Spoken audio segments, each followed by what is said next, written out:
Yo cú yo ý tưởng thái sinh kế. Từ sao Thomas Kinsley Trope. Từ gò đua Heather Hayworth.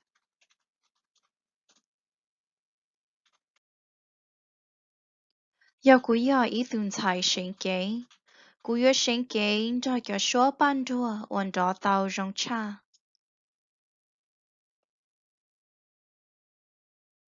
Yo cú yo ý tưởng thái sinh kế. Cú yo na không giờ rong gao hình lì. Cho không giờ nó yo ba cú sinh kế có tư yên.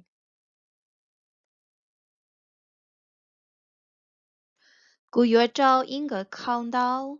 Ở yo ba cú sợ đợi cú chọn gì tờ. Cú yo mua cú cho plá hao cờ ô y lưu ý từ.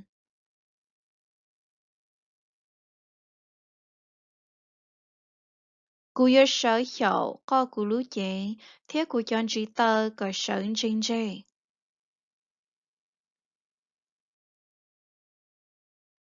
Cú yo hiệu ô có cú lưu chế khó khó.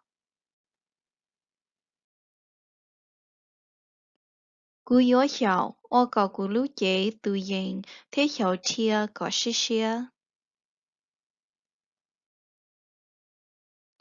Cú yo ăn ba có chi thế sợ mưu sinh chế, trao sầu xả thia, trao cú chế nên thế cho phong như sai.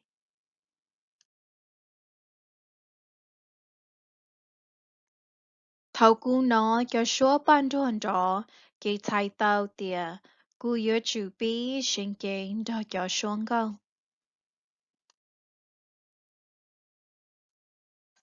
Cú yếu cho cú tu khu sinh kế ô yên gà. Cú cho phong như yếu cho ư sinh kế sầu sát thia thia.